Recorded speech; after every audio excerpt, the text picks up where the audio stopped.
Hey guys, so jumping on today, I wanted to make a quick video about prospecting and just a new way to think about prospecting. I was watching this video and they were talking about getting ready to flip these top prospects, Jackson Holiday, Jackson Churio, right at the beginning of the season here. And I just wanted to talk a little bit about a different way to prospect. So in this video, a YouTuber presents the idea that basically, no matter how good these guys are, Bobby Witt, Julio Rodriguez, Jackson Holiday, their prices basically peak as they start their career, and then there's just a slow decline over time before things start to level out. So one thing that I found interesting is that in that same video, he did a little bit about Ellie De La Cruz, and his story is a little bit different because he came up mid-season, and so that got me to thinking about, hey, who are these, I guess, lower-rated prospects, so to speak, that might have value here. And I've talked about it before, but the guys that I really enjoy for baseball prospecting are the Just Baseball guys. So yeah, they do a podcast every week or so called The Call Up, where they discuss different topics and prospect rankings and things like that. And if you compare this list to some of the other lists, you'll see like they are really high on Kobe Mayo comparatively. So like Colton Cowser, for example, is a lot lower on some people's lists, or sorry, is a lot higher than Kobe Mayo on most of the prospect lists. But here you can see it's kind of the opposite, where Colton Cowser's down here at 36. So, anyways, that just got me to think about some of these guys that are maybe a little bit lower on big prospect publication rankings lists and where there might be value. Some of the names that I came across just looking through here, one would be Brooks Lee. All right, there he is. So on here, he's the 28th ranked prospect, but just thinking about things, guys that might have a similar path to, say, like an Ellie De La Cruz. He seems like he's going to be like a mid-season call-up type of guy. A couple others, Colton Cowser. I know I just talked about him, but there's probably going to be a couple prospects that break with the Orioles right out of training camp, and then there's probably going to be a second wave of guys that come up due to injuries or trades or whatever. So that's a name I really like. Adal Amador, another name I like, as well as Yanquiel Fernandez with the Rockies. I think both those guys have potential. And then is he on here? This is last year's list, so I'm not sure. Yeah, there's Yanquiel. And then another name is Justin Henry Malloy for the Detroit Tigers. Most people don't know this, but he actually led, I think, all of baseball last year in walks. I know it's not the most exciting thing, but for a team like Detroit that's kind of a young and up and coming team, I think they're probably going to give him a shot at some point. So those are some names that I think it may be a good time to buy right now and have the opportunity to sell those at a certain point during the season. I actually already picked up a few Brooks Lee, and he was relatively cheap. The other thing that I've been thinking about is those lower rated prospects that just kind of break out of nowhere. I mean, we saw this a couple times last year.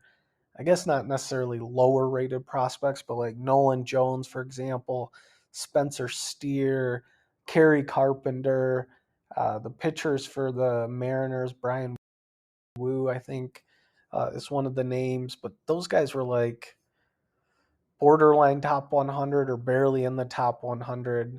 I think Nolan Jones was pretty highly rated, but he was drafted in like 2016, and they came out of nowhere and ended up being pretty valuable players. So I know I've talked about this in some of my other videos, But some of the names that I've been looking at and thinking about that kind of fit in this category, number one is Jonathan Aranda. I know I've talked about this a lot, but this is AAA stats from 2022, 23 season. So last year, and you can see here, I mean, he was number 6 in all of AAA in batting average.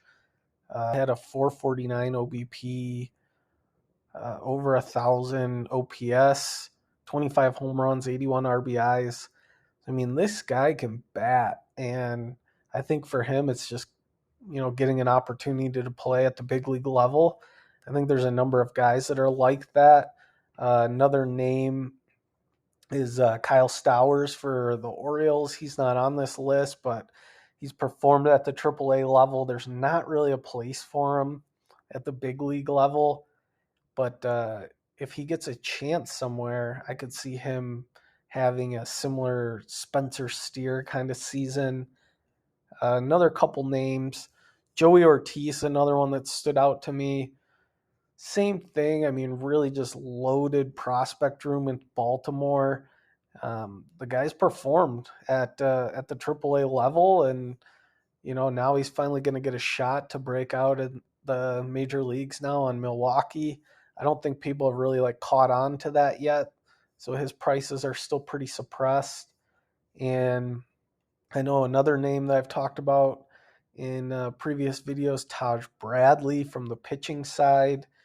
And I was just looking at this list of just top performers. I mean, a lot of these guys are older, but from a prospect standpoint, I mean, Xavier Edwards is on here. I'm not really high on him, but I know he got traded. I think he's on Miami now. So that one will be interesting just to see how that plays out. But you can see here, Encarnacion Strand kind of broke out last year. He's on the list. Vaughn Grissom. So there are some names here that I think this is a decent indicator. This was another one that stood out to me. I'm not really sure what's going on with him right now, but Derek Hall for the Phillies, he had rookie cards in Topps products last year, and his prices were relatively low.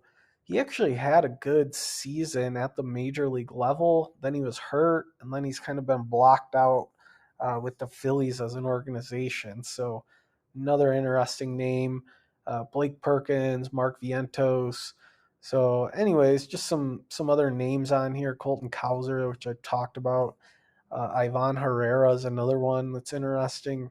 So these are some guys that, maybe this is a different approach to prospecting. Yeah, you're not going to get those probably high $100 or hundreds of dollars into the thousands of dollars for these types of players. But when you can buy a lot of these guys for as cheap as their cards go, a couple bucks, and they end up making it to the majors and end up taking off. I mean, these are the types of guys that would be like your Kerry Carpenter. I sold a Kerry Carpenter rookie auto last year for $100+ raw. So you never know. And it just seems like there's a good opportunity there to be able to acquire some of these names, a few prospects at a cheap price, and have potential there.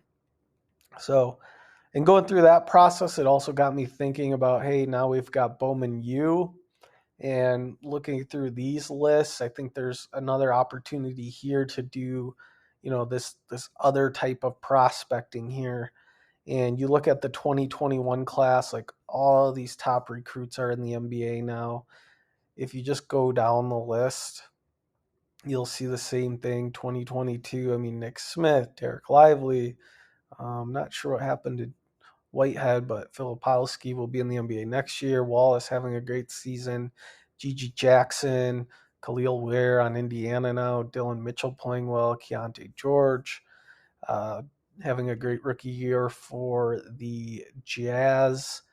And let's look at 2023. So, I mean, you got Collier, you got Justin Edwards, you got Cody Williams, Aaron Bradshaw, Bazulis. I mean, these ones offer an interesting opportunity because they're in the G League, but their first cards came out either last year or this year, and the prices are relatively suppressed. So another thing that I've been doing just with the Bowman U side, and you can do this with football, but I know there's some other people that cover it. I think there's an interesting opportunity here on the basketball side when you get down to these names. You've got these 5-star guys like Omaha, Xavier Booker, Mbako, and Castle. I mean, his prices have taken off, but like Mbako, Booker, Omaha, Jared McCain, even. I mean, their prices are relatively suppressed. Aiden Holloway, not too sure about KJ Evans, Stojakovic. I mean, these are the top recruits in the country, and you can pick up color, sometimes color autos of some of these guys for a couple of bucks. And when you see the prices of some of the older guys that are making a name for themselves in college basketball and what they're going for, it seems like a decent opportunity to stash some of these names and either wait till tournament time to see if any of them break out, or even as you go into the NBA draft, there's probably going to be some demand for some of these. So anyways, just wanted to share some thoughts on that and I guess get you thinking about this alternative way of prospecting. It's a little bit different than what you're probably traditionally used to, of just trying to get like all the biggest names before they make it to the majors. I think it's less risky, obviously less reward, but that I've been really putting to the test here over the past 12 to 15 months. So anyways, hopefully this helps, and let me know what you guys think.